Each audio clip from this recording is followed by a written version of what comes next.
Yo, yo, yo, what is going on, IK fam? Oh my gosh, we are getting kibbles and bits right now for SVS. This was surprising, was not expecting to get a second update back-to-back days about server versus server, but now we're getting some more details and information. I also want to take a moment to give a shout out to the IK team, specifically Junin, who had helped provide some clarity on this most recent update post, because there's a lot going on. And so again, I reached out. They were kind enough to provide us a infograph that just clarifies a little more visually for us who are visual learners, which again, I like to see things visually as well. So we're going to talk about what the new update is, and then we're going to show you the infograph so we can really break down what this post is, and then go into some details. I'm going to give you some of my thoughts as well. Okay, so numero uno is, let's talk about the update, right, in the second piece of information that we're getting following SVS, and then what it is going to be.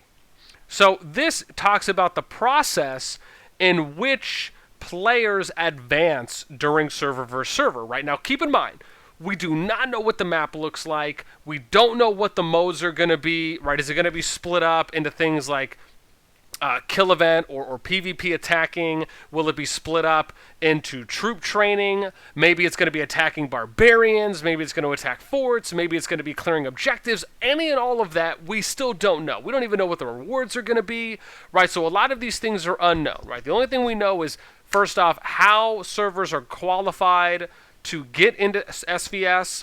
We don't even know even more details than that, as far as, how they will go, as far as like, are they just automatically going to be placed in? Are players going to have to TP to these areas? Like, those finer details we still don't know. But let's talk about the second post. So the process of climbing to the top and sitting on the throne will be arduous. Do you think you have what it takes? The throne of the Supreme event is divided into 4 stages, and there will be a rest day or day of rest between each stage, so that lords have time to prepare. Okay, so you have 4 parts here: the regional point race, we have the interregional group match, we have the interregional elimination, and then we have the grand regional final. Okay, so let's go through each one, and then we're going to show you the infograph that's going to break down things a little easier. So every 2 servers will form a region, and all participants will compete for 14 days. That means all players across 2 servers. In this stage, a total of 64 lords will advance to the next stage.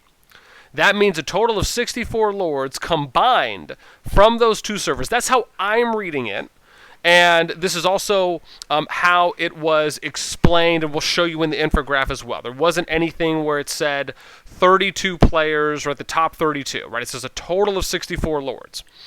And then we get to the interregional group match. Every 2 regions form an inter-region, right? So you have a region of 2 servers. That means 2 regions, 4 servers.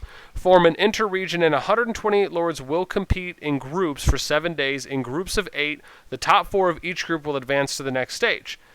Interregional elimination. Lords promoted in the previous stage will compete for 6 days. In this stage, a total of 16 lords will advance to the next stage. Now, the grand regional final is every 2 interregions form a grand region, and 32 lords will compete for 6 days. This is when the first, second, and third places for the throne of the Supreme will be determined. Okay, now let me show you the infograph, and we're going to re-explain this point by point. Let's start with the regional point race, right? So let me grab this. I'm going to put this into my handy-dandy notepad over here. Okay, great. This is going to just allow for me to have this up. Okay, now let's go and take a look at the infograph. So this is what I was provided, and I'm gonna walk you guys through this a little more easier. So, like we talked about, there's going to be 8 servers per an SVS instance, right? This is what we know as of right now, right? So 8 servers are going to make up 1 server versus server cluster. Now, we know it's going to happen every 50 days, right? and I imagine there's going to be some in-between time as well for that.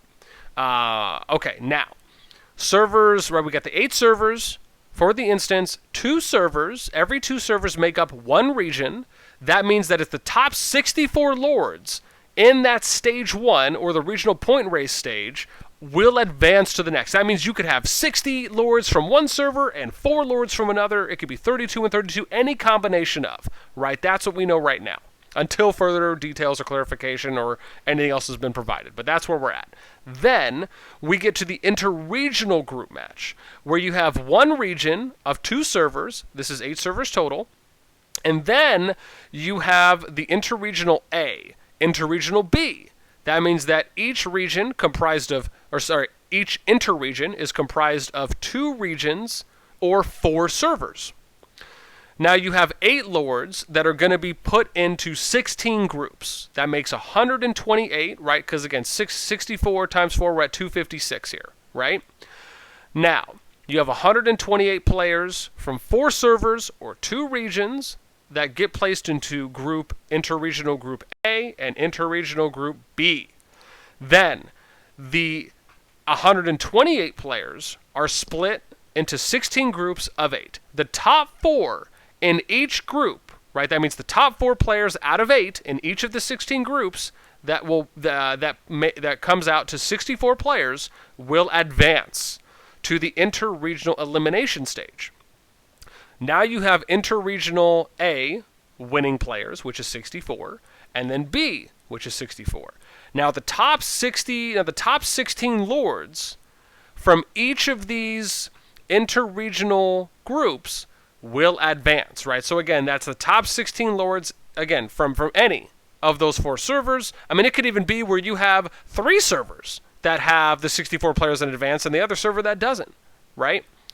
So then you're going to have the top 16 lords from each that are going to advance from each of these region A's, right? So it's almost kind of like it's like a 4v4 event to an extent, right, that you're getting put into. So it's like each server's, again, it's a different way of doing it, right? But let me reserve my thoughts, because there are a few things I want to talk about. So the grand region is then going to be the top 32 from interregional A and interregional B groups that will get put into the grand region final stage. And then again, the top places will be rewarded from that. Okay. Now let me just share my thoughts generally on just kind of where I'm going, what I'm thinking. So in short, you're having 4 servers versus another 4 servers, right? As far as for certain stages that it's going to get broken up into. But at the end of the day, everyone's really competing individually by themselves. So, again, I'm not sure if I would really classify this as, again, it's not the typical KVKs that we see. In addition, right, let me preface this as well. We don't know what other things are going to happen, right? We don't know if there's going to be objectives, buildings to go and capture. We don't know if there's going to be actual like a main server win, where your server will win over another, right? Or is this what the format is going to be, and then you're just going to have these individual placings? Or is this individual placings format separate from your server winning or placing high in the rankings, right, above other servers, right? Is that even a thing? These are things we don't know yet, right? This is just one instance that we know is going to be included in SVS. So if we're treating this as this is the only thing we know right now, maybe there's more to come, maybe there's not. Again, I do think it's an interesting format. I don't really know how I kind of feel about it as far as being good or something else, but I do find that it is an interesting way of going about things, and we don't even know what the stages are going to encompass.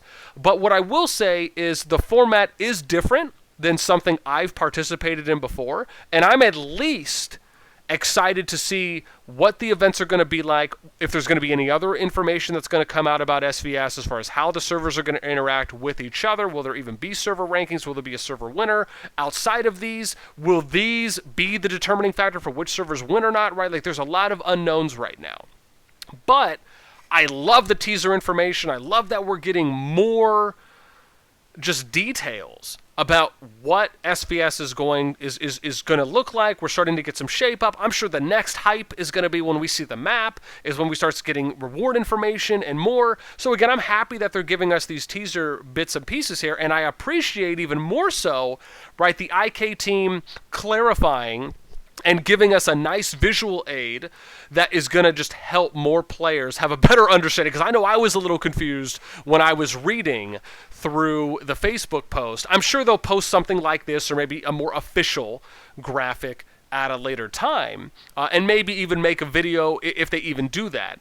But again, this is nice to see something visually. I'm happy to see that we're getting some more nice little pieces of breadcrumbs on kind of how SVS is going to shape up. Now, with this being said, these are just my thoughts on how I'm viewing this second round of information released on SVS. Let me know what you think, right? Do you think that this is an interesting format that they're going with?